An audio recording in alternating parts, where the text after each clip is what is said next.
Yo, I got some breaking news, everybody. 2K has another problem. I know, this is shocking to a lot of you. People are complaining left and right about this issue, and 99% of players don't even think it's gonna get fixed. We're gonna get right into it, but before we do, if you enjoy my content, make sure you hit that like button and the subscribe button. And make sure you hit the noti bell so you can know whenever I drop a new video. Let's go.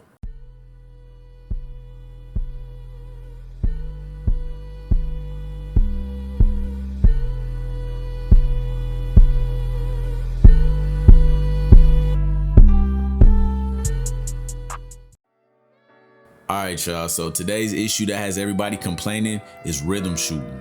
Some of y'all might be thinking this ain't nothing new. People been complaining about that since the game came out. Well, now there's something new to go along with it. The big problem everybody is having is button mapping. And by everybody, I mean PlayStation players, because apparently only Xbox players are the ones who are able to do this. Now some might say there's nothing wrong with being able to change the buttons and map them to do different things because you can do that in other games. Well, here lies the issue. People are using these Pro controllers or SCUF controllers and mapping rhythm shooting to the buttons or the paddles on the back, giving them an unfair advantage. And if you asking how the advantage is unfair, let me break it down for you right quick. As you know, rhythm shooting requires you to pull down on the right thumbstick and push it up with the motion of your shot. Those of us who've been using rhythm shooting from the jump know how tough it was adjusting to that coming from shooting with the button. If you're a spot up, catch and shoot type of player, then rhythm shooting is relatively easy to learn and become consistent with.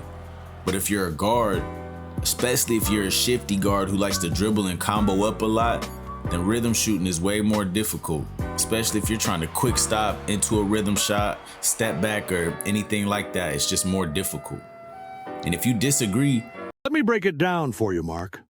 It's gonna be easier for a catch and shoot player who only has to worry about the down and up motion of the right thumbstick once they catch the ball to hit their shot than it is for a guard who's doing a combo of dribble moves using that same thumbstick and then have to orient themselves out of their dribble to make sure they do their rhythm shot correctly. Me personally, I feel like all of that just adds to the skill gap, and I don't necessarily have a problem with it.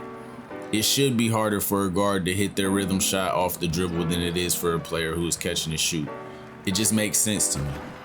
I don't think people are really too concerned about catch and shoot players using this, but a spammy dribbling guard now has the ability to combo up as much as they want and not have to worry about adjusting themselves to be able to correctly do a rhythm shot out of their dribbling. All they have to do is map the down and up inputs of the right thumbstick to the paddles on the back of the controller, and that eliminates them having to use the right thumbstick for rhythm shooting.